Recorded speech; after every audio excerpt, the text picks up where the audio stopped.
Hello everyone, Gina here, and today we're going through another one of my latest creations. This time it's going to be the Brute Sniper Towers, which if we use some of our funky transition work, you can see up nice and close here.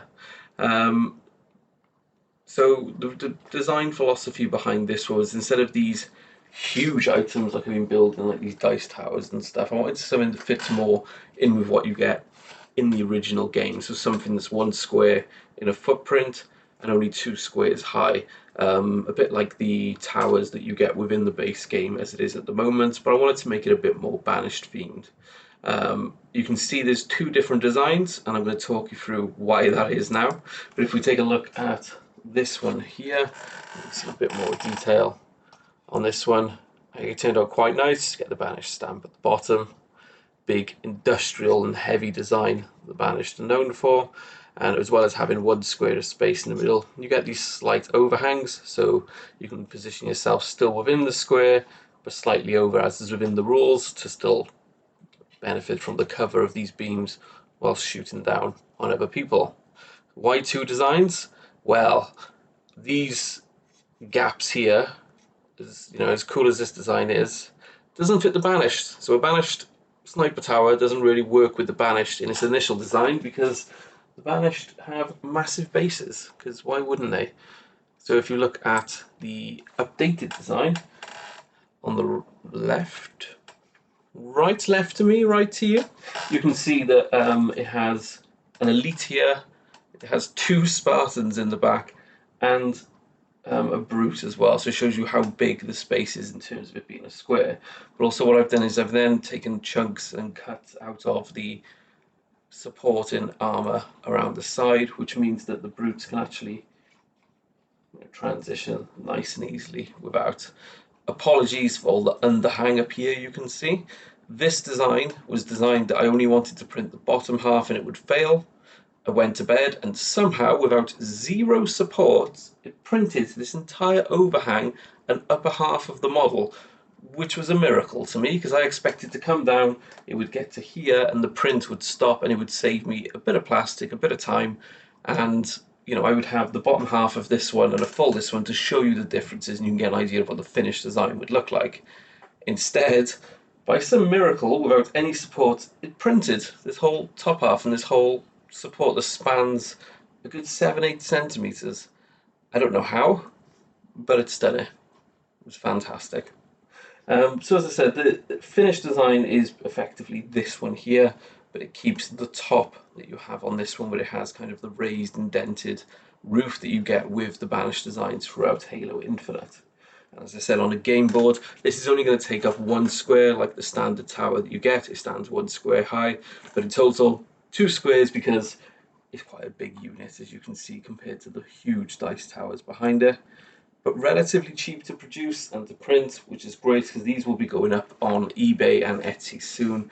And the fact that it can produce quite quickly and it doesn't cost a huge amount means that it won't be as expensive as some of the other items I'm making. Now, this is available already on my Patreon.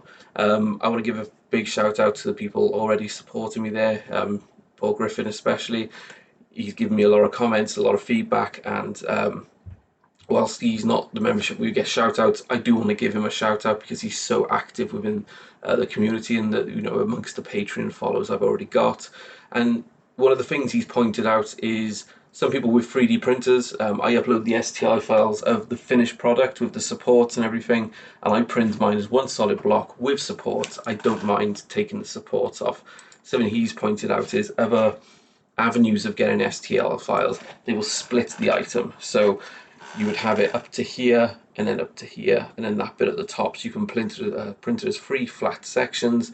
It prints quicker as one, but then you don't have these overhangs to deal with, which, as I said, whilst my printer is having zero issues with overhangs and there's zero, mess to clean up, everything breaks off. I understand that it is a bit difficult, and with a certain PLA, so my grey PLA I used to use before I went to the Sundew Black, it would leave a lot of Klingons, and I had to file it down, whereas this one snaps cleanly.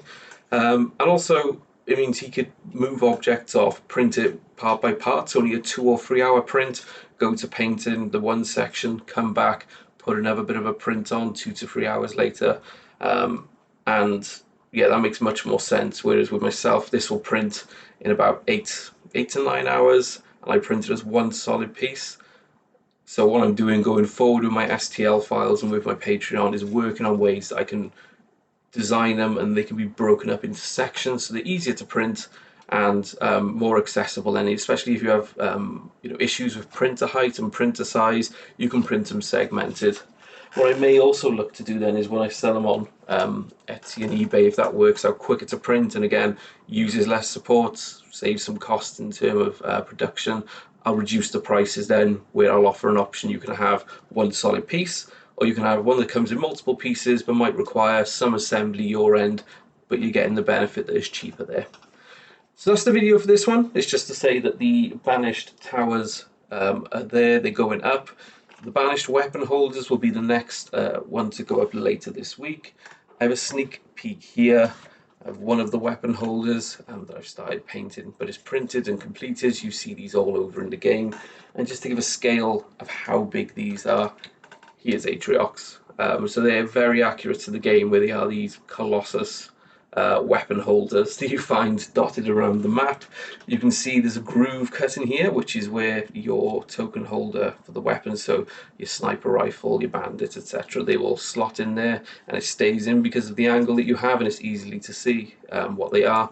And on the top, you have this square groove cut in so that the token holder, so 1, 2, 3, 4, 5, 6, or 7, 8, for when you roll a dice and where the weapon will spawn, just sits on the top, so it's easily visible looking down upon the map as well. So these will be a set of 4. There will be 2 of these, and there's 2 other ones coming. Now, I did say I would have them out this week, but I've been having a lot of fun making them.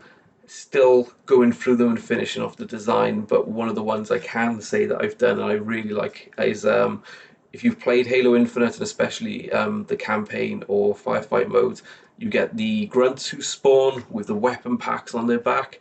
What I've designed, I'm not great at designing miniatures, but I think he looks pretty cool, is a downed grunt who's kind of sat down, the weapon pack on his back, and that's where the weapon token slots into, sticking out the top of the thing as if he's carrying the weapon, and sat in his palms is then the token that you put for what you're rolling. I think it looks pretty good. I'm just finishing the design at the moment, so I've just got to get that sorted and I can get that to print. And then once I've got the set of 4, I can get a video up in here and I can get the STL files up on my Patreon first, which is just patreon.com/thejinner. And then they will be up on eBay and Etsy shortly afterwards. You can find me on either of those websites just by searching The Jinner. That's it for today. Thank you all for watching, and I hope you enjoy this look at the Banished sniper towers. I think they're pretty cool. It'd be good to see what you think. Let me know. Thank you.